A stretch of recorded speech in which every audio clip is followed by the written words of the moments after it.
करेंगे, मस्तक झुकाएंगे और मेरे साथ बोलेंगे, हे गुरुदेव नमोस्तु नमोस्तु नमोस्तु।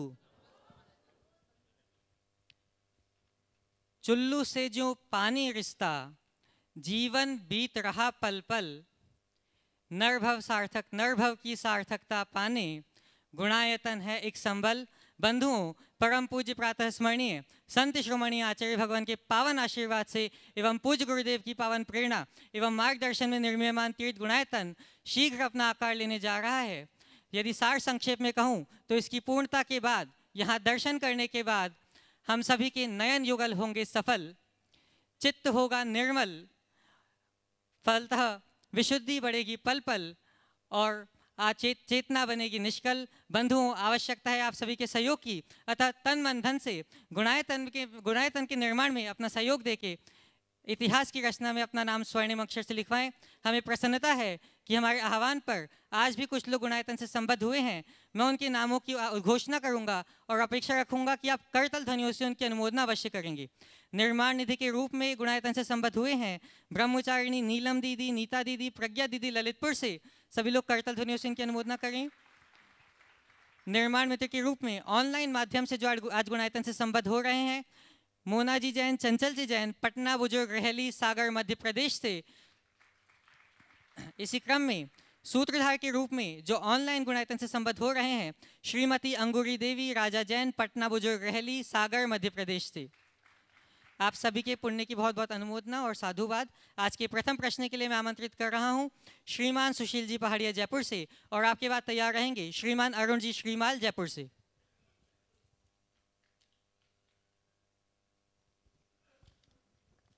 नमोस्तु गुरुदेव, नमोस्तु नमोस्तु नमोस्तु। पांचों शुल्लक जी महाराज को बारंबार इच्छामी इच्छामी इच्छामी। हे गुरुदेव, पढ़ा एक जगह कि नमोकार की जाप पूर्व और उत्तर दिशा में तो क्रमशः मोहांतक और विघ्नांतक कहते हैं, और दक्षिण और पश्चिम दिशा में प्रज्ञांतक और पद्मांतक बोला है। तो मेरा सवाल यह है कि नमोकार की जाप कैसे प्रज्ञांतक या अशुभ कैसे हो सकती है, जब एक तरफ हम बोलते हैं कि अपवित्र है, पवित्र हुआ। बहुत अच्छा सवाल किया। दरअसल ये मिक्सिंग का परिणाम, चारों दिशाओं को हमारे यहाँ मोहांतक, विघ्नांतक, यमांतक और प्रज्ञांतक दिशा के रूप में जाना जाता है। दक्षिण और पश्चिम दिशा को यमांतक और प्रज्ञांतक दिशा के रूप में जाना जाता है। तो पूर्व और उत्तर दिशा को उत्तम माना जाता है। तो दिशाएं ऐसी है, ऐसी मान्यता है।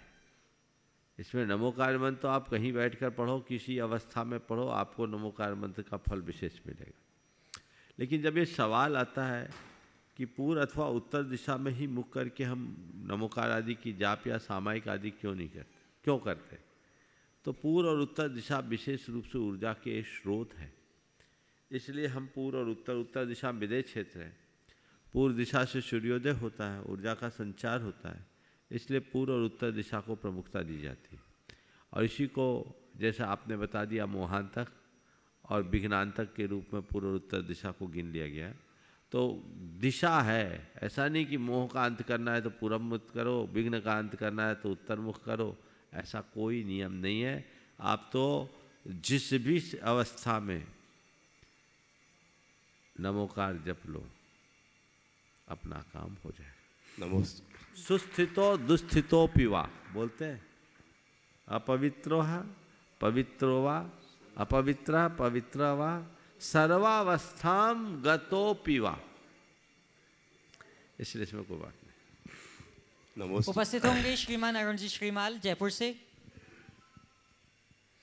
नमोस्तु गुरुदेव, नमोस्तु गुरुदेव, नमोस्तु गुरुदेव। इच्छामी चुल्लक जी, इच्छामी चुल्लक जी, इच्छामी चुल्लक जी। गुरुदेव, संघर्ष करते समय इंसान अकेला होता है, सफलता के बाद तो सारी दुनिया साथ होती है। संघर्ष के समय हम इंसान को संबल कैसे प्रदान करें, कृपया मार्गदर्शन दें। संघर्ष के समय अकेला होता है, सफलता के समय सारी दुनिया साथ रहती है। मैं बताऊं, अगर संघर्ष के समय सारी दुनिया साथ हो जाए तो वो सफल हो ही नहीं पाएगा। ये दुनिया तो डिस्ट्रैक्ट करती। अपने लक्ष्य के प्रति समर्पित वही हो पाता है जो अपने आप को अकेला महसूस करता है, दूसरों से अप्रभावित रहता है। भले उसके चारों तरफ भीड़ हो, पर वो भीड़ में भी अकेला रहता है।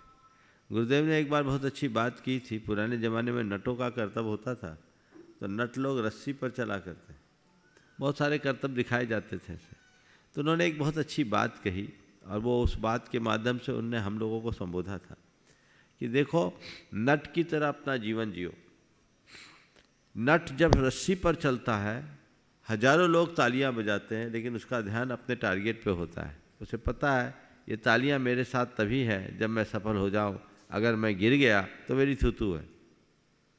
तो अपने लक्ष्य को प्राप्त करना है तो भले उसके साथ भीड़ खड़ी भी हो, पर भीड़ से अपेक्षा मत रखो और भीड़ से प्रभावित न हो। जो भीड़ से निरपेक्ष रहते हैं और जो भीड़ से अप्रभावित रहते हैं, वे ही अपने लक्ष्य को प्राप्त कर पाते हैं। नमोस्तु गुरुदेव, नमोस्तु गुरुदेव, नमोस्तु। बंधुओं, निर्माण नृत्य से जो सूत्रधार की ओर बढ़ते हुए अपने जीवन का नया सूत्रपात कर रहे हैं श्रीमती अंगूरी देवी राजा जैन, पटना बुजुर्ग रहली सागर मध्य प्रदेश से, जो ऑनलाइन माध्यम से आज सूत्रधार के रूप में जुड़े हैं, सभी करतल ध्वनियों से इनकी अनुमोदना करें। और आपके बाद प्रश्न के लिए मैं आमंत्रित करूंगा श्रीमान भूषण जी अंजलि जी जैन वर्धा से, जो पूज्य शुल्लक श्री सुभग सागर जी महाराज के गृहस्थ अवस्था के माता पिता हैं। और उनके बाद तैयार रहेंगे ब्रह्मचारी अंकित जी अजमेर से। महाराज जी के चरणों में सर्वोदय परिवार की तरफ से नमोस्तु नमोस्तु नमोस्तु। वर्धा सकल जैन समाज की तरफ से नमोस्तु नमोस्तु नमोस्तु। महाराज जी, शुल्लक जी के चरणों में इच्छामी इच्छामी इच्छामी। महाराज जी, सभी शुल्लक जी को कल दीक्षा दिवस मनाया गया, लेकिन इसमें मुझे एक प्रश्न आया कि ये वैराग्य कैसा आता है, और वैराग्य की परिभाषा हमें बताइए। वैराग्य कैसा आता है या वैराग्य कैसे आता है, क्या पूछना चाह रहे हो? वैराग्य कैसे आता है? कैसे आता है? वैरागियों को देख लो, वैराग आ जाएगा। समझ गए? सुभग सागर जी से पूछो कैसे आया। वो बता ही नहीं रहे महाराज। बस तो देख गया ना, बस समझ लो। जिस दिन समझ में आने लगे, दो कारणों से वैराग आएगा। या तो गुरु से राग हो जाए, धर्म से राग हो जाए, संसार से वैराग होगा, अथवा जीवन के यथार्थ का बोध हो जाए, वैराग होगा। उपस्थित होंगे ब्रह्मचारी अंकित जी अजमेर से, और आपकी बात तैयार रहेंगे श्रीमान योगेश जी वन्ना जी जैन भोपाल से, जो गुणायतन के प्रांतीय, जो मध्य भारत के प्रांतीय अध्यक्ष हैं गुणायतन से। महाराज जी के चरणों में मेरे संपूर्ण परिवार की तरफ से नमोस्तु नमोस्तु नमोस्तु। सभी महाराज जी की इच्छा में। महाराज जी, चतुर्थ काल में नेमिनाथ भगवान के समय दीपायन मुनि हुए। उनने 12 साल तपस्या करी, और फिर भी महाराज जी जब निमित्त मिला तो वो अपने क्रोध कषाय पे काबू ना कर पाए और नरक में चले गए उनका जीव। महाराज जी, तो हम तो ग्रस्त हैं, हमारे को हर जगह निमित्त मिलता है क्रोध का और मतलब चारों कषायों का। तो महाराज जी, हम लोग कैसे अपने आप को बचाएं उसमें निमित्त? देखो, ये बहुत ही गंभीर सवाल है। दीपायन मुनि कोई साधारण मुनिराज नहीं थे। ये महान तपस्वी और परम क्षमताधारी शुक्ल लेशा वाले मुनिराज थे। धवला के कथनानुसार उन्होंने देवों की सर्वोत्कृष्ट स्थिति और अनुभाग का बंध किया था, यानी सर्वार सिद्धि की आयु बांधी थी। ये शुक्ल लेशा और परम शुक्ल लेशा में ही संभव है। बाद में जब उन पर उपसर्ग आया और अपने आप को बहुत संभालने की कोशिश की, पर कई बार होनहार उल्टी होती है तो सहयोग भी उल्टे हो जाते, वो अपने आप को संभाल नहीं पाए, परिणाम बिगड़ गए। उनको क्रोध आया और मरकर अग्नि कुमार देवों में उत्पन्न हुए। तो परिणाम संभालते संभालते भी बिगड़ जाते। तो महासाधकों के जीवन में भी ऐसा हो सकता है। इसलिए 2 बातें इससे अपने जीवन में आत्मसात करने की है। कितने भी ऊंचे साधक हो, अपने आप को कभी पूर्ण मत समझो, अपूर्ण मानो, और हमेशा सावधान रहो कभी मुझसे कोई गलती ना हो, क्योंकि थोड़ी सी गलती मुझे अनेक भाव पीछे धकेलने वाली। तो हमको कितना भी हो उसका ध्यान रखना चाहिए, ठीक है। दूसरी बात, कोई दूसरा यदि गिर गया तो उसे एक दुर्घटना मान करके स्वीकार करो। दूसरे के प्रति उपेक्षा और तिरस्कार का भाव मत रखो। हो सकता आज गिरा है, कल वापस चढ़ के उद्धार भी कर। नमोस्तु महाराज जी। उपस्थित होंगे श्रीमान योगेश जी वन्ना जी जैन भोपाल से, और आपकी बात तैयार रहेंगे श्रीमान संजय जी जैन भोपाल से।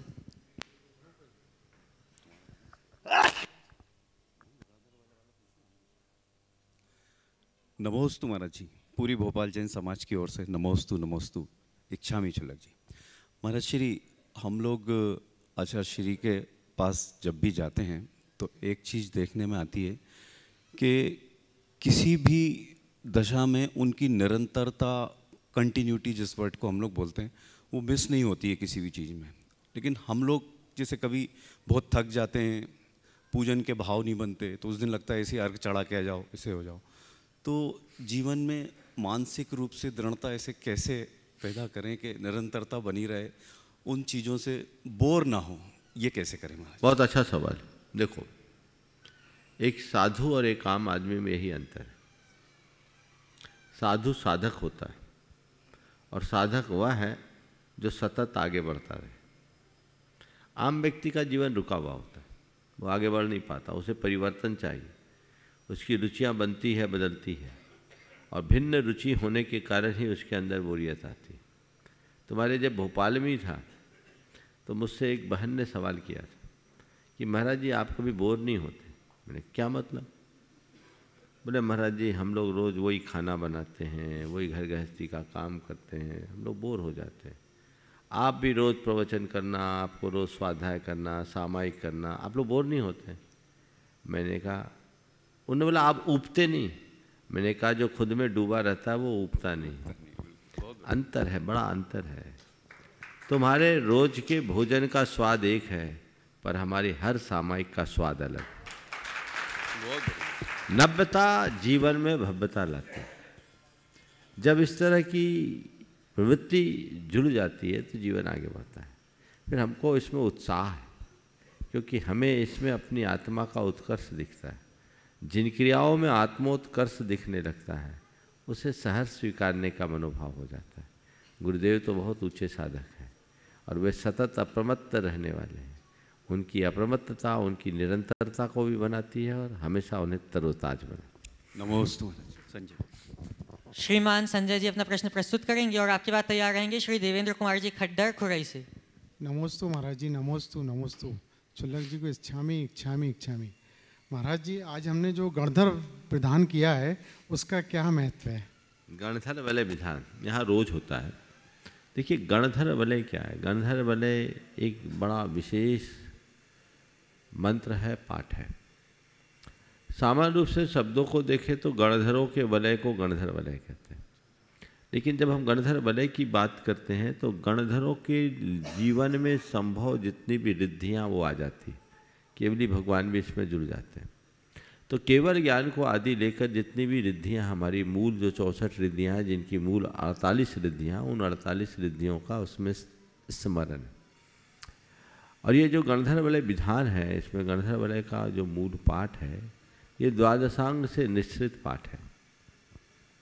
जैसे नमोकार मंत्र अनादि सिद्ध है, ऐसे ही भूत भली आचार्य ने ही गणधर वलय का सठखंडागम के कृति अनियोगत द्वार में उल्लेख किया। नमो जिनानम नमो ही जिनानम आदि ये बड़े मूल मंत्र हैं। नमोकार मंत्र की तरह प्रसिद्ध मंत्र विविध प्रकार के रिद्धि मंत्रों में इनको ही जोड़ा गया है, चाहे वो भक्तांबर के मंत्र हो, चाहे कल्याण मंदिर के हो, चाहे अन्य हो। मूल मंत्र नमो जिनानम आदि है।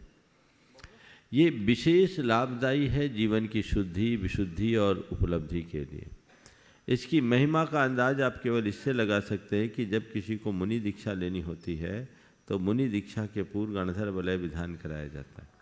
आज हम लोगों ने पाक्षिक प्रतिक्रमण किया। हमारे पाक्षिक प्रतिक्रमण में हम लोग गणधर वलय का पाठ करते हैं। इसका ही एक रूप रोज आप लोग अपने पूजन में परमर्शी मंगल में करते हो, स्वस्ति क्रियासु परमर्शी होना। ये गणधर वलय है जो हमारे विघ्न बाधा का वारक है, निवारक है। शांति विधान में चूंकि शांति लगी हुई है इसलिए लोगों का उसके प्रति रुझान है। अच्छा है, कोई भी विधान करो, पर ये विशेष मंत्र है, इनकी आराधना का अपना प्रभाव है। इन मंत्रों पर काफ़ी शोध हुए और बहुत सारे इनके जादुई असर भी है। तो इसलिए गणधर वलय पाठ नियमित करना चाहिए। जो लोग गणधर वलय की पूरी एक माला फेरते हैं उनके लिए कहते हैं कि वो व्यक्ति यदि साध ले इनको तो सारी गुप्त शक्तियाँ उसे प्रकट हो जाती है और रात सपने में उसे सत्य का आभास हो सकता है। ये गणधर वलय का प्रभाव। इसलिए गणधर वलय विधान करते रहना चाहिए। बड़ा आनंददायी विशुद्धि युक्त विधान है। अपने कर्म निर्जरा का विशेष कारण है, पाप क्षय का निमित्त है। और जब कर्म निर्जरा होगी, क्षय होगा, तो आपको उससे और लाभ होंगे ही होंगे। चूँकि मुझे ये बड़ा प्रिय है, यहाँ मुझसे निवेदन किया गया गुणायतन में भी एक विधान रोज होना चाहिए महाराज, तो मैंने यही कहा। बाकी विधान सब जगह होते हैं, गणधर वलय विधान आप यहाँ नियमित करिए। और लगभग 3 वर्षों से यहाँ 365 दिन गणधर वलय विधान होते हैं। कोई लोग आए तो और ना आए तो विधान नियमित होता है। और ऐसा विधान प्रत्येक व्यक्ति को अपने अभ्यास में रखना चाहिए। उपस्थित होंगे श्रीमान देवेंद्र कुमार जी खड्डर खुरई से। बंधुओं, इस परिवार ने स्वर्ण दान के माध्यम से गुणायतन से संबद्ध होकर अपने जीवन को स्वर्णिम बनाया है। सभी लोग करतल ध्वनि उस की अनुमोदना करें और ये अपने स्थान पर खड़े होकर पूज्य गुरुदेव का आशीर्वाद भी प्राप्त करें। और आपके बाद तैयार रहेंगे श्रीमान सिद्धार्थ जी गुणमाला जी सतना से। नमोस्तु भगवान, नमोस्तु भगवान, नमोस्तु। खुरई खड्डर समाज की तरफ से आपके चरणों में कोटि कोटि कोटि कोटि कोटि प्रणाम। श्री मेरा प्रश्न है, जब किसी परिवार द्वारा जमीन जिनालय के लिए दी जाती है तो काम टाइम पे नहीं हो पा रहा है, तो उस परिवार को क्या करना चाहिए? और क्या वो परिवार इस पाप का भागी है? अगर है तो किस हद तक, और उसका क्या उपचार है?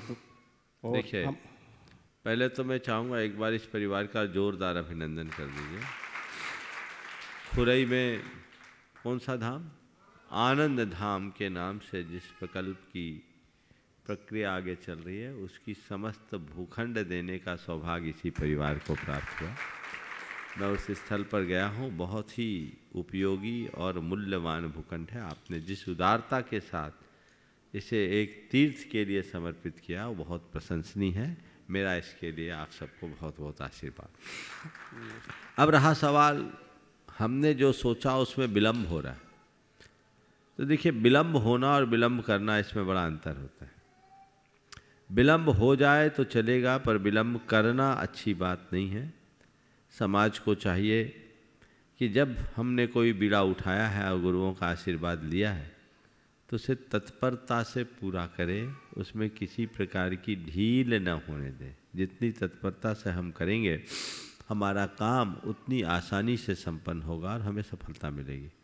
जहाँ तक मुझे जानकारी मिली है, आपके कार्य ने रफ्तार पकड़ ली। इस वर्ष पूज्य श्री समय सागर जी महाराज का जो चातुर्मास लाभ मिला, आप लोगों को पर्याप्त ऊर्जा मिल गई कि नहीं मिली? हाँ, तो बस अब फिर ये सवाल ही अप्रासंगिक है। महाराज के सानिध्य में जो मिला है उसको अच्छे से उपयोग में लो और आगे बढ़ो। आशीर्वाद। नमोस्तु नमोस्तु। अपना प्रश्न प्रस्तुत करेंगे पंडित श्री सिद्धार्थ जी गुणमाला जी सतना से। और आपके बाद आमंत्रित हैं ब्रह्मचारी अशोक भैया जी। परम पूज्य गुरुदेव के चरणों में कोटिशा नमोस्तु। छुल्लक जी के चरणों में एक शामी एक शामी एक शामी। हे गुरुदेव, कल मैंने अपनी बात रखी थी आपके सामने कुछ जिज्ञासा के रूप में। आज पुनः उसी विषय के संबंध में अपनी एक जिज्ञासा आपके सामने प्रस्तुत करता हूँ। गुरुदेव, जिस समय संलेखना समाधियाँ चलती हैं और लगभग अंत समय होता है, और जो लोग भी वहाँ पर रहते हैं उन सभी को, संघ में हो चाहे व्यक्तिगत कहीं मंदिरों में हो, सब लोगों को ऐसा लगता है कि हम अंत में कुछ सुना लें। और उसमें सामूहिक रूप से पाठ प्रारंभ हो जाते हैं। कई बार मना करने के बाद भी सामूहिक रूप से पाठ प्रारंभ हो जाते हैं। आचार्य शिवकोटि महाराज ने भगवती आराधना में इसका जिक्र किया है गाथा के माध्यम से, कि वहाँ पर वाचालकों और ऐसे लोग जो बहुत बोलने वाले हैं, बहुत कहने वाले हैं, उनको वहाँ पर से अलग किया जाना चाहिए, वहाँ पर उन्हें नहीं रखना चाहिए। मेरा एक चिंतन ये आया कि क्या ऐसा हो सकता है कि कोई जीव ने स्वधर्म आदि की आयु बांध ली हो और अंतिम अपकर्ष काल में इतने लोगों की भीड़ के द्वारा जो कुछ कहा जा रहा है उसके मस्तिष्क पर कुछ प्रभाव पड़ जाए, क्रोध की कणिका झलक जाए, जैसे भी चर्चा चल रही थी महाराज जी की नेमिनाथ भगवान के समय पर, और उसके क्रोध कषाय आ जावे तो उसका अहित होकर क्या भवनत्रिक इत्यादि में आ जावे उतनी सी देर के उससे क्रोध से, तो ऐसा क्या संभव हो सकता है? यदि है तो आप हमारे आपके माध्यम से लोगों को। बहुत ही अच्छा सवाल आपने उठाया।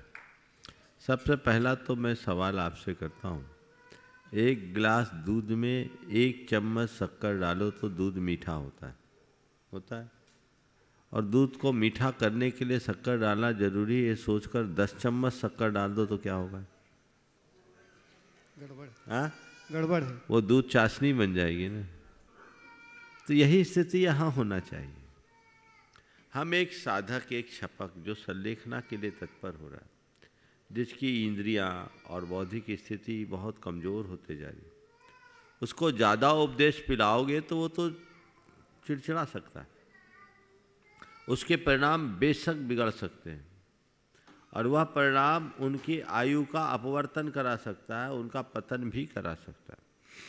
भगवती आराधना में तो लिखा है कि एक मुनि तो केवल इस काम को करे कि कोई पास में ना आए, वॉलेंटियर बनने का काम करे। 40 मुनियों को जो एक मुनि की संलेखना में लगाया है वो इसीलिए लगाया। तो इन सब बातों को बहुत गंभीरता से देखना चाहिए। ज़्यादा लोगों को उपदेश नहीं देना चाहिए, अधिकृत व्यक्ति को ही उपदेश देना चाहिए। उपदेश बहुत सौम्य और मृदु स्वरों में होना चाहिए, ऐसा जिसको सुनकर वो गदगद हो जाए, और उस व्यक्ति की उपदेश देने की योग्यता भी होनी चाहिए। तो वो चीज़ें अगर नहीं जुड़ेगी तो सामने वाले का बिगाड़ हो सकता है। इस बिगाड़ में अगर आप निमित्त बनेंगे तो आपका भी बिगाड़ हो जाएगा। इसलिए सावधानी तो रखनी ही चाहिए। एकदम से सब आपको घेर ले तो आपका क्या होगा, आप बताइए। तो जो स्थिति आपके साथ है वही स्थिति औरों के साथ भी हो सकती है। तो वो तो अस्वस्थ है या क्षीण काय है, साधना में निरत है, उनको ज़्यादा उस तरह से उपदेश देना ठीक नहीं। उसकी चेतना जागृत रहे, बस इसे वाच करो, बाकी बातें अपने आप ठीक हो जाए। क्योंकि गुरुदेव भी हमेशा कहते हैं कि जितना छपक को एकांत देंगे उतनी उसकी विशुद्धि बढ़ेगी। बिल्कुल बिल्कुल। आमंत्रित हैं ब्रह्मचारी अशोक भैया जी, और आपकी बात तैयार रहेंगी श्रीमती शशि जी जैन दिल्ली से। ज्येष्ठ श्रेष्ठ मुनिश्री के श्री चरणों में बारंबार नमस्तु। शुल्लक जी को इच्छा में करते हुए, महाराज श्री देव दुर्गति क्या होती है? देव दुर्गति वाला जीव सम्यक दर्शन प्राप्त कर सकता है क्या, और कौन सा सम्यक दर्शन? देव दुंदुभि यानी देवों के द्वारा विभिन्न प्रकार के वाद्य यंत्रों का बचाना। भगवान के समोसरण में भगवान जब विहार करते तो विविध प्रकार के 12.5 करोड़ वाद्य यंत्र बजते हैं। आकाश में भी देवता लोग रहते हैं, ढोल तुरही आदि बजाते रहते हैं। इसका नाम देव दुंदुभि है। देव दुंदुभि भगवान की महिमा का द्योतक है, और जिन महिमा दर्शन देवों के लिए सम्यक दर्शन में कारण। श्रीमती शशि जी जैन अपना प्रश्न उपस्थित करेंगी, और आपकी बात तैयार रहेंगी श्रीमान Rajkamal ji Saraogi, Green Park Extension, New Delhi से। हेलो। महाराज श्री के चरणों में, मुनिराज श्री के चरणों में मेरा त्रिवार नमस्तु। सब शुल्लक जी महाराज जी के लिए को इच्छा में। महाराज श्री, मेरा एक प्रश्न ये है कि सर्वज्ञ की ज्ञान में सब कुछ खचित है, तो हमारे पुरुषार्थ का क्या महत्व है? पहले तो ये बताओ, सर्वज्ञ भगवान ने क्या उपदेश दिया है कि तू चिंता मत कर, सब मेरे ज्ञान में पहले से आ गया, हाथ पे हाथ धर के बैठ। या ये कहा है कि अगर निर्वाण करना, प्राप्त करना चाहता है तो परिवज्जतु सामान्यम यदि इच्छति दुख परिमुखम, यदि अपने दुखों से मुक्ति चाहता है तो जल्दी सामान्य को अंगीकार करो। भगवान ने क्या बोला? यही बोला। बोलो। हाँ जी। तो भगवान ने हमें जो कहा हम वो माने, या भगवान के ज्ञान में क्या है इसमें अपना दिमाग खपाए?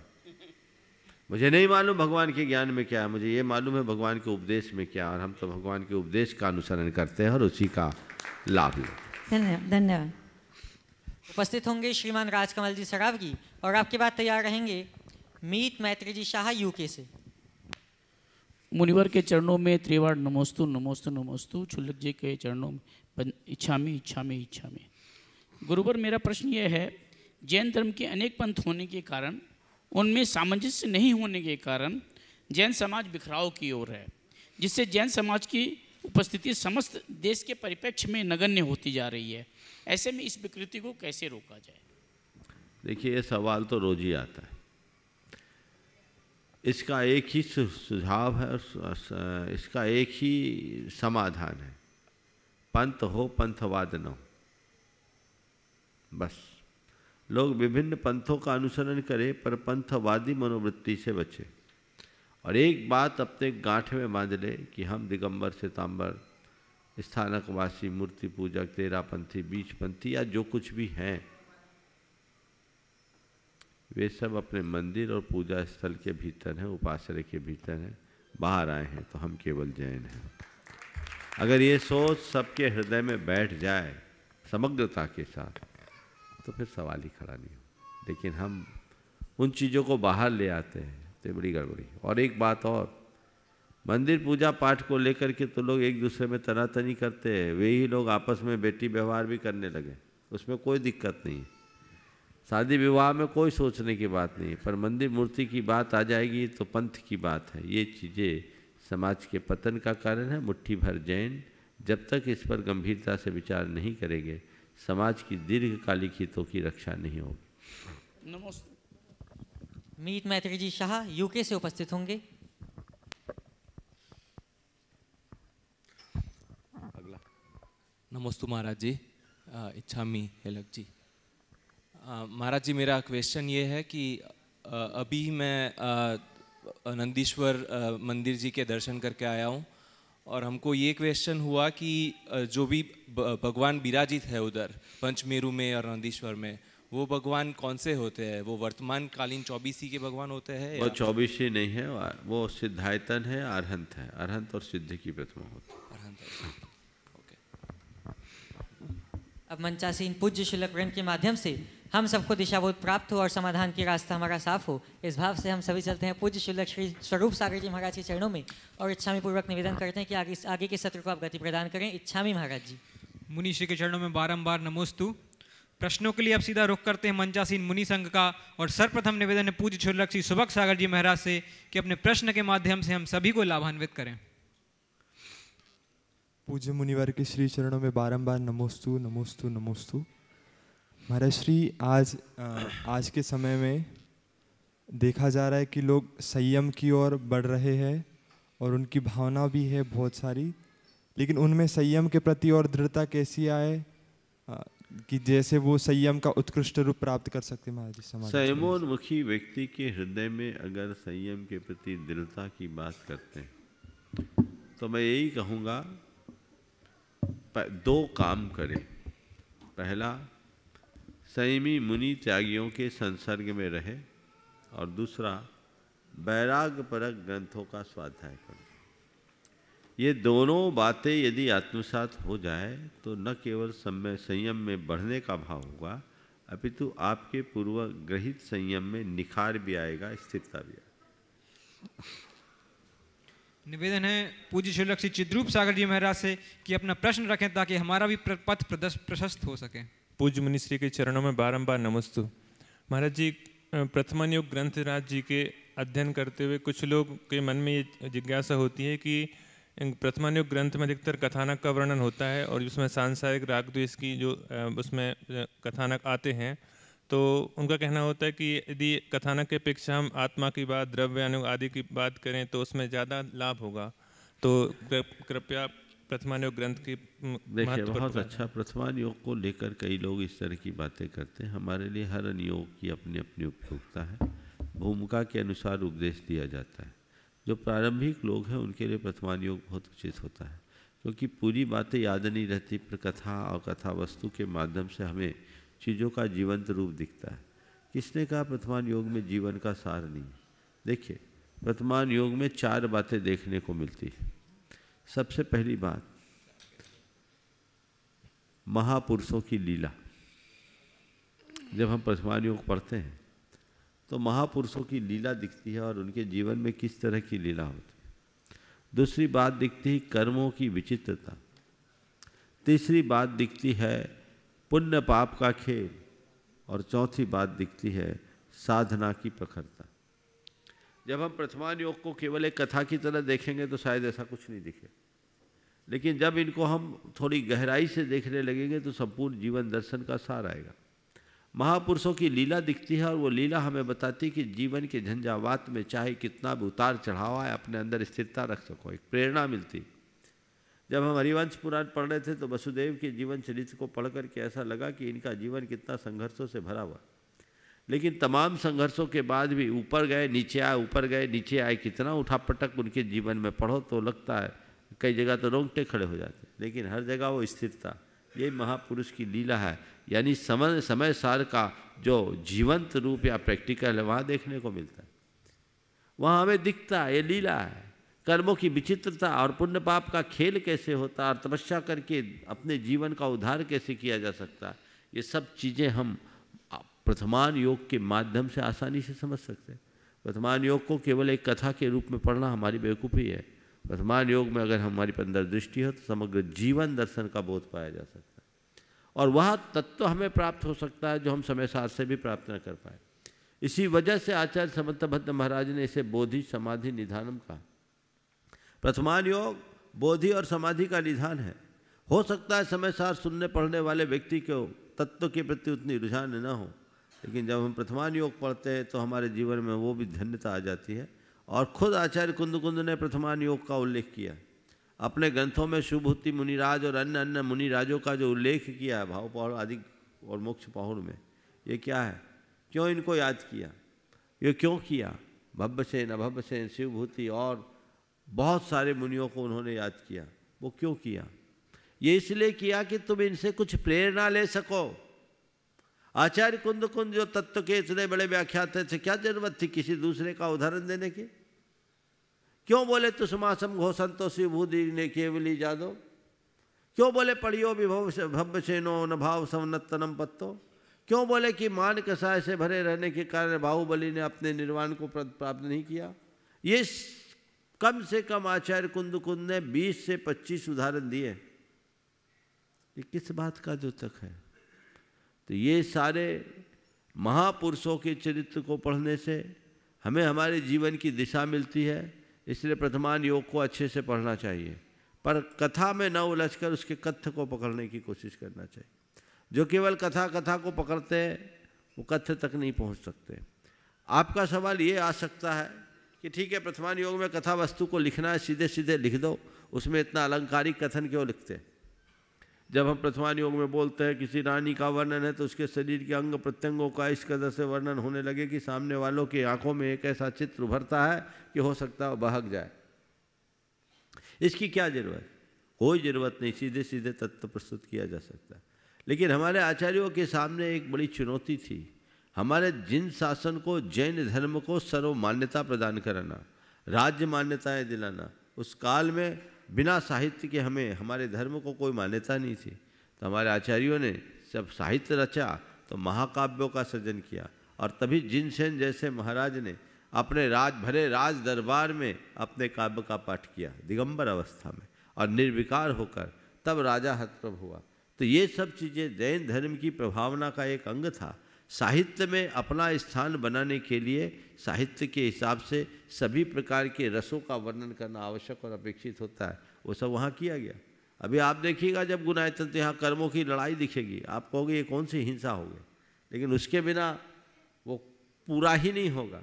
तो जहाँ जो जरूरी है उसकी ज़रूरत है, लेकिन उसके कथ्य को देखना चाहिए। अगर आप कथ्य की तरफ दृष्टि रखेंगे तो आप परम सत्य तक पहुँच सकते हैं। उस अर्थ में प्रथमान योग हम सबके लिए बहुत उपयोगी। अगले क्रम में निवेदन है पूज्य क्षुल्लक श्री समादर सागर जी महाराज से कि हमारी ज्ञान वृद्धि हेतु अपना प्रश्न प्रेषित करें। महाराज नमस्तु नमस्तु नमस्तु। महाराज जब भी आविष्कार होते हैं तो क्षति अपनों को पहुंचती है। फिर से बोलो। आविष्कार जब भी होते हैं, कोई नई चीज़ का निर्माण होता है तो क्षति अपनों की होती है। क्या होती है? क्षति अपनी हाँ, अपनों की होती है। वर्तमान में टेक्नोलॉजी जो युग आया है, इसने बहुत सारी व्यवस्थाओं को बिगाड़ा है। इसमें सबसे पहले पारिवारिक व्यवस्था, सामाजिक व्यवस्था, व्यवहारिक व्यवस्था और आध्यात्मिक व्यवस्था, इन चारों को क्षति पहुंचाई है। तो महाराज जी कोरोना काल में, कोविड काल में ये कुछ में लौटी हैं, लेकिन इसको पूर्ण रूप किस प्रकार से मिले, समाधान करें। नमस्ते महाराज जी। देखिए, कोई भी आविष्कार होता तो कल्याण के लिए, निर्माण के लिए, लेकिन जब चीज़ों का सीमा से अधिक प्रयोग होना शुरू कर लेते हैं तो वही सुविधा हमारे जीवन की एक बड़ी दुविधा बन जाती है। आपने टेक्नोलॉजी की बात की, टेक्नोलॉजी ने हमारे जीवन को बड़ा आसान बना दिया, ऐसा कहा जाता है, और हमारे काम आसान हुए। लेकिन काम आसान हुए, जीवन जटिल बन गया, क्योंकि आदमी को ज़रूरत से ज़्यादा व्यस्त बना दिया और उसे पूरी तरह से आत्म केंद्रित बना दिया। उसके संवाद, संस्कार सब नष्ट होने लगे। तो अब टेक्नोलॉजी का उपयोग है, युग है, वो तो चलेगा, उसको रोका नहीं जा सकता। इसमें हमें केवल एक काम करने की आवश्यकता और अपेक्षा है, वह है कि लोगों के हृदय में औचित्य का बोध करें। हमें कौन सा काम कितना करना है, कितना उपयोग है। मैं ऐसे बहुत सारे लोगों को जानता हूं जो अपने क्षेत्र के सफलतम लोगों में से एक है, पर वे अपने दफ्तर से बाहर सोशल मीडिया का, इंटरनेट का प्रयोग ही नहीं करते, वहीं तक सीमित रहते हैं। बहुत सारे लोग हैं जो सोशल मीडिया से अपना कोई नाता ही नहीं रखते, काम से अपना काम रखते हैं, तो वही आगे बढ़ पाते हैं। ये अब व्यक्ति को खुद को अपना विवेक जगाना पड़ेगा। अगर ऐसे बहाव में बहेगा तो उसकी सारी कार्य क्षमताएँ समाप्त होगी और वह उसके जीवन के लिए महान भयानक होगी, जो हो रही है देखने में भी आ रहा है। तो इन सब चीज़ों को हमें जगाना है। औचित्य का बोध हमें बचपन से ही करा देना चाहिए। हम केवल मना करें तो उससे कुछ नहीं होता। मैं कहूँ टेक्नोलॉजी का प्रयोग न करो तो आप कहोगे महाराज तो ऑर्थोडॉक्स है, कौन से ज़माने में चलेगी। आज तो बिना टेक्नोलॉजी के काम ही नहीं होता। मैं भी बोल रहा हूँ तो टेक्नोलॉजी के सहारे से ही बोल रहा हूँ, लेकिन कहाँ उपयोग करना है, कैसा उपयोग करना है, कितना उपयोग करना है और कब उपयोग करना है, ये विवेक अपने अंदर जगा के रखो, तब रास्ता प्रशस्त होगा। आगे निवेदन है पूज्य शुल्लक जी आदर्श सागर जी महाराज से कि अपने प्रश्न के माध्यम से हमें भी समाधान अमृत का पान कराएं। नमोस्तु भगवान। महाराज जी, प्रत्येक के जीवन में 4 अवस्थाएं रहती हैं, बचपन, युवावस्था, प्रौढ़ावस्था और वृद्धावस्था। हर अवस्था की एक अपनी सोच होती है, एक अलग चैलेंजेस होते हैं। इसमें एक अवस्था आती है 50 से 55 साल के व्यक्ति की, जो एक मुख्य ज़िंदगी जी चुका होता है, लेकिन उसके सोच में, उसके विचार में बड़ा परिवर्तन आता है। अब ऐसा व्यक्ति, आप उनके लिए ऐसा मार्गदर्शन दें जो भी समय बच गया उसको इस प्रकार से जिए ताकि वह अपनी पर्याय को सार्थक कर सके। नमस्ते महाराज जी। बहुत अच्छा सवाल आपने किया। देखिए, आपके सवाल को मैं थोड़ा सा मोड़ता हूँ और ये कहूँगा कि संपूर्ण जीवन चक्र कैसा होना चाहिए। हमारे शास्त्रों में 4 आश्रम की व्यवस्था है, ब्रह्मचर्य आश्रम, गृहस्थ आश्रम, वानप्रस्थ आश्रम और संन्यास आश्रम। अध्ययन काल में ब्रह्मचर्य की व्यवस्था है। अध्ययन पूर्ण करने के उपरांत जब वैवाहिक बंधन में बंधे तो वो गृहस्थ आश्रम में प्रवेश करता। गृहस्थ आश्रम में प्रवेश करने का 2 ही लक्ष्य, धर्म संपत्ति प्रजा उत्पत्ति, रति तो तीसरे नंबर पर। संतान को उत्पन्न करके सक्रियता के साथ धर्म, अर्थ और काम, इन 3 पुरुषार्थों के मध्य सम्यक संतुलन बनाते हुए जिए, और जब अपनी जवाबदेहियाँ पूरी हो जाए तो तीसरे चरण में वानप्रस्थी बने और आत्मकल्याण के रास्ते को अंगीकार करें और ये लक्ष्य बनाएं कि मैंने अब सांसारिक जीवन जी लिया, अब अपने लिए जीऊँगा, मैंने बाहर की सारी जिम्मेदारियाँ पूरी कर ली, अब स्वयं के उत्तरदायित्वों को मुझे निभाना है। ये कहलाता है वानप्रस्थ जीवन, जिसमें व्यक्ति घर में रहकर न रहने जैसे स्थिति में होता है। त्याग, सब संयम को अंगीकार करते हुए व्रती जीवन जीते हुए अपने जीवन को आगे बढ़ाए और फिर धीरे धीरे जब लगे कि अब मुझे घर में रहने की कोई ज़रूरत नहीं है, गृह त्याग करके संन्यास आश्रम को भी अंगीकार कर सकता है और अंत में संलेखना धारण करके उसका फल भी प्राप्त कर सकता है। ये 4 चरण 4 आश्रम की व्यवस्था के अंतर्गत हमारे शास्त्रों में बताया। मनोविज्ञान की बात जब मैं करूं तो उसमें बताया कि मनुष्य के जीवन में 14-14 वर्ष के 4 चक्र होते हैं। पहले 14 वर्ष में मनुष्य का तीव्र मानसिक विकास होता है। मानसिक विकास के संदर्भ में कहा गया कि जब तक मनुष्य के हृदय में यौन विकार नहीं होते तब तक वो बहुत तेजी से मानसिक विकास करता है। पहले भारत में 14 वर्ष था, अमेरिका में 12 वर्ष। अब ये धीरे से घटकर भारत में भी 12 और 11 वर्ष आ गया है। ये बहुत गंभीर चिंता का विषय। उसके बाद के 14 वर्षों में उसका पल्लवन होता है। 28 से 14 42 वर्ष की स्थिति में उसकी तीव्र जीवेशना होती है। 42 से 56 तक जीवेशना मंद होना शुरू हो जाती है और 56 के बाद मृत्यु एशना प्रारंभ हो जाती है। ऐसी व्याख्या विवेचक करते हैं। अर्थात पहले 2 चरण तो हुए विकास के, उसे हम अगर अपने आश्रम व्यवस्था के हिसाब से करें तो ब्रह्मचर्य आश्रम जीवन के विकास का बहुत बड़ा आश्रम। विवाह से पूर्व ब्रह्मचर्य का पालन 25-28 वर्ष तक ब्रह्मचर्य का कट्टरता से दृढ़ता से पालन करके वैवाहिक के बंधन में बढ़े। कम से कम 22-25 साल तक ब्रह्मचर्य रखें और फिर वो आगे बढ़े। इसके उपरांत जो गृहस्थी में प्रवेश करने वाला है 28 से 42 साल का, इस उम्र में पूर्ण तत्परता के साथ वह जुटे और जुटता भी है। दुनिया के जितने भी लोग हैं जिनने अपनी पहचान बनाई है अंतर्राष्ट्रीय स्तर पर, वे सब वे ही लोग हैं जो लगभग 35 साल की उम्र के आसपास अपनी पहचान बनाने वाले, स्थापित होने वाले सारे संसार में। इस समय तीव्र जीवेशना होती, काम करने की अदम्य इच्छा, लगन, निष्ठा, ऊर्जा और उत्साह इस उम्र में बहुत तेजी से होती। फिर 42 से 56 में धीरे धीरे अब लगता है कि बस जो मुझे करना था कर लिया, कम होना शुरू होता है। 56 वर्ष की उम्र के बाद जीवेशना खत्म होती है, मृत्यु एशना शुरू हो जाती है। लोगों को लगने लगता है अब तो हम रिटायरमेंट की ओर है। उसका उत्साह कुछ अपेक्षाकृत मंद होने लगता है और प्रकृति भी आपके शरीर पर मार करती है। कितना भी अप टू डेट रहने की कोशिश कीजिए, आपके शरीर पर बुढ़ापे के लक्षण आए बिना नहीं रहते हैं कि नहीं। और एक सिद्धांत की बात आप सबसे कर रहा हूं, बहुत अच्छा सवाल आपने उपस्थित किया। हमारा ये जो शरीर विकसित होता है ये केवल खाने पीने से नहीं होता। धौला में ऐसा आया कि 3 प्रकार की कृतियां होती, संघातन कृति, परिसातन कृति और संघातन परिसातन कृति। ये टेक्निकल शब्द है। संघातन यानी संग्रह, परिसातन यानी झड़ना और संघातन परिसातन यानी संग्रह और झड़ना दोनों। हम प्रति समय विशेष प्रकार के परमाणुओं को ग्रहण करते और छोड़ते।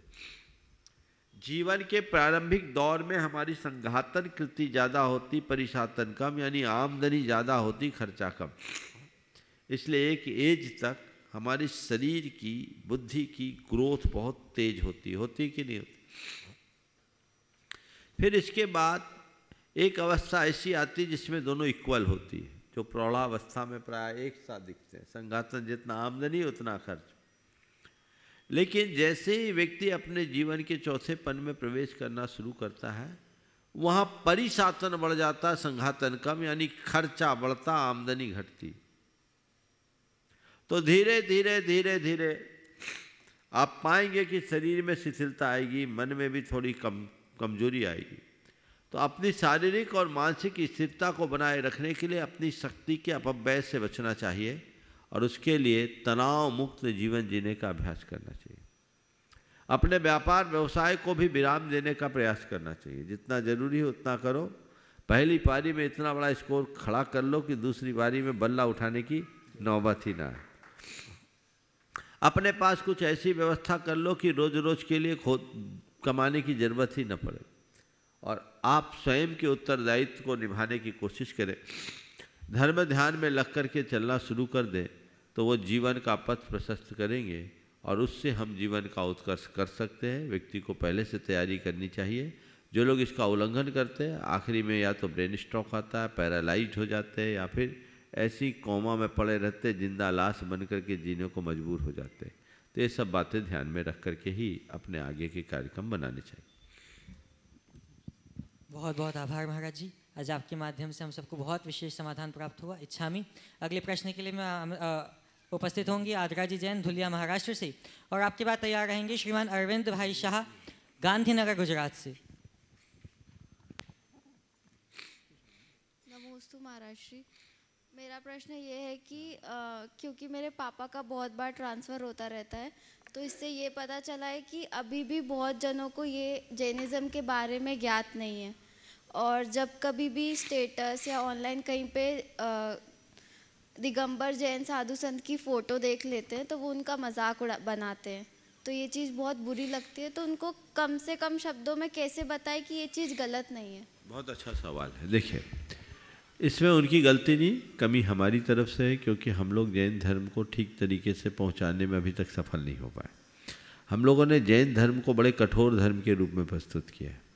हमें कभी भी कोई ऐसी बात आए तो जैन धर्म के संदर्भ में लोगों को ये बताना चाहिए, जैन धर्म एक ऐसा धर्म है जो हमें बहुत सहज, शांत, संतुलित जीवन शैली अपनाने का रास्ता बताता है, जिसमें अहिंसा और अनेकांत जैसे उदात्त जीवन मूल्यों को प्रतिष्ठा दी गई। जैन मुनि के संदर्भ में कहा जाए तो ये कह सकते हैं कि जैन मुनि एक ऐसे मुनि हैं जो पूरी तरह प्राकृतिक जीवन में जीते हैं, जिनके पास कोई आडंबर नहीं, जिनके पास कोई परिग्रह नहीं, जो तिल तुस मात्र भी नहीं रखते, 24 घंटे में एक बार भोजन करते, पानी पीते हैं और पैदल चलते हैं, उनका मठ आश्रम नहीं होता। ये बातें जब लोगों को बताओगे तो उनको श्रद्धा जगेगी। उन्हें दिगंबर रूप देखने से तकलीफ होती है, लेकिन जिस दिन उनके स्वरूप को जान लेंगे वो नतमस्तक होंगे, तो उसकी बात हम उपस्थित होंगे श्रीमान अरविंद भाई शाह गांधीनगर गुजरात से, और आपके बाद तैयार रहेंगे श्रीमान मनीष जी जैन जबलपुर से। नमोस्तु गुरुवर, नमोस्तु नमोस्तु। महाराज जी, कर्म निधत्ति और कर्म निकाचित, इसका पूजा में बार बार उल्लेख आता है, तो वो इसका एक स्पेसिफिक क्या इम्पोर्टेंस है और कैसे बनता देखिए, है? निधत्ति और निकाचित को लेकर समाज में बड़ी भ्रांति है। लोगों के दिमाग में एक बात बैठ गई कि निधत्ति और निकाचित जाति का कोई कर्म विशेष है। ऐसा नहीं। 8 कर्म है। 8 कर्म में जब हम बंध करते हैं तो बंध करने में उनकी 10 अवस्थाएं होती है, बंध से लेकर उदय तक में, जिसमें बंध भी है, उदय भी है, सत्ता है, उत्कर्षण है, अपकर्षण है, संक्रमण है, उदीर्ण और निधत्ति निकाचित, ये 10 करण होते हैं। तो उनमें निधत्तिपना और निकाचितपना 8 कर्म में। निधत्ति और निकाचित में अंतर क्या है? कुछ कर्म परमाणुओं के समूह कर्म बंधते समय ऐसे होते हैं जिनकी स्थिति को न घटाया जा सके, न बढ़ाया जा सके, न समय में भोगा जा सके, न दूसरे कर्म के रूप में परिवर्तित किया जा सके। जैसा बंधे हैं वैसे ही उदय में आएंगे, इसको बोलते हैं निकाचित। दूसरे होते हैं जिनको घटाए, जिसकी शक्ति को घटाया बढ़ाया तो जा सके, लेकिन जिसे बदला ना जा सके और जिसे असमय में भोगा ना जा सके, उसको बोलते हैं निधत्ति। तो एक कर्मांश है, पुण्य कर्मों में भी होता है, पाप कर्मों में भी होता है, लेकिन निधत्ति निकाचित, निधत्ति निकाचित, निधत्ति निकाचित हम लोगों के मुख से निकलता है। जब कर्म का तीव्रोदय आ गया, पता नहीं कैसा निधत्ति निकाचित कर्म है, ये बोल चाल में आता है, कर्म का वो एक अंश है। नमोस्तु गुरु, नमोस्तु नमोस्तु। इच्छा ही महाराज उपस्थित होंगे श्रीमान मनीष जी जैन जबलपुर से, और आपके बाद तैयार रहेंगे आशा जी जैन नागपुर से। पूज्य महाराज श्री के चरणों में बारंबार नमोस्तु महाराज जी, नमोस्तु। महाराज जी, जबलपुर से 50 किलोमीटर दूर पर एक भारतपुर ग्राम है। जबलपुर से 50 किलोमीटर दूर पर एक भारतपुर ग्राम है, भारतपुर, हाँ, चरगुआ के पास। हमारे पूर्वजों ने महाराज जी वहाँ एक भव्य जनालय बनाया था लगभग 200-250 साल पहले। हम गए हैं, बोलो। हाँ जी महाराज जी, ऐसा क्या हुआ कि सारे गांवों के जितने भी हमारे जैन परिवार के लोग थे, सबका पलायन अलग अलग क्षेत्रों में हो गया, अलग अलग जगह सब बस गए।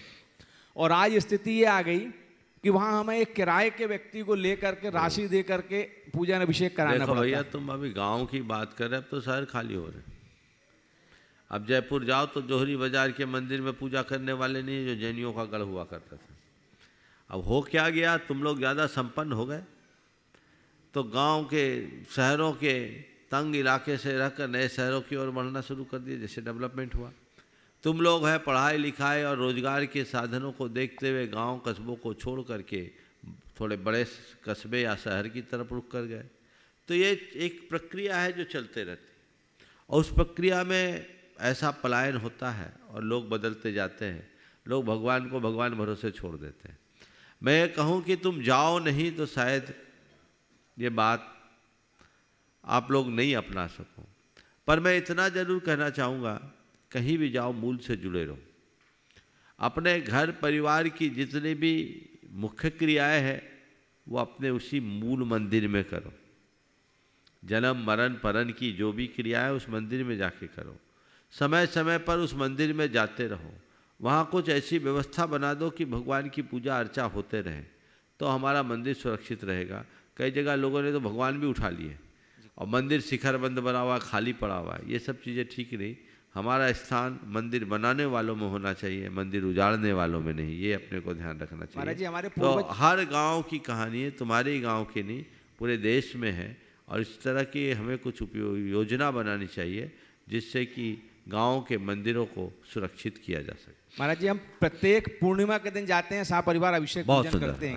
उपस्थित होंगी श्रीमती आशा जी जैन नागपुर से, और आपकी बात तैयार रहेंगी श्रीमती पुष्पा जी सोगानी जयपुर से।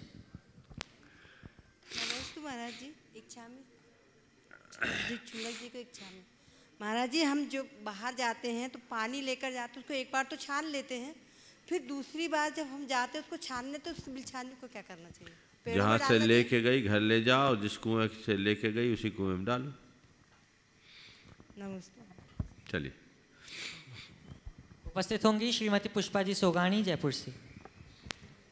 नमस्ते महाराज, नमस्ते महाराज, इच्छा ही महाराज श्री। महाराज श्री, मंगलाष्टक का क्या महत्व है? अरे क्यों, कब बोलना चाहिए? मंगल का क्या महत्व है? जो पाप को गलाए, विघ्न का निवारण करे, इसके लिए कृतज्ञता ज्ञापित करने के लिए, कार्य की सिद्धि के लिए मंगल किया जाता है। तो मंगल हम लोग करते हैं, और हमारे पंच परमेष्टि मुख्य मंगल हैं। मुख्य रूप से पंच परमेष्टि को याद करके 8 छंदों के द्वारा जो हम लोग मंगल बोलते हैं उसका नाम मंगलाष्टक है। चूँकि उसमें 8 मूल छंद हैं, 2 उसकी महिमा को जोड़ करके 10 कर दिया है, तो ये मंगलाष्टक ऐसा छंद है जिससे हम सबका मंगल होता है, हमारा दिन अच्छा बीतता है, हमारे कार्य अच्छे से संपन्न होते हैं। तो कोई भी कार्य को संपन्न करे तो उसे प्रारंभ ही हमें मंगल के भाव के साथ करना चाहिए। इसका समय रात को ही बोल सकते हैं क्या? किसी भी कार्य की शुरुआत में मंगलाष्टक बोलो।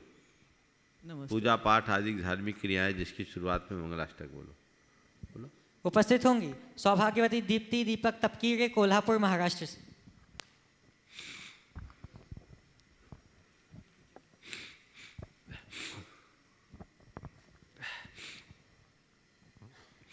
परम पूज्य गुरुजी की चरणों में नमस्तु नमस्तु नमो। सभी श्लोकों के चरणों में इच्छा में इच्छा में इच्छा में। महाराज जी, मेरा प्रश्न ये है, समाधि भक्ति के 90वें कड़वे में समाधि भक्ति के 90वें कड़वे में पंडित मरण हो ऐसा अवसर दो।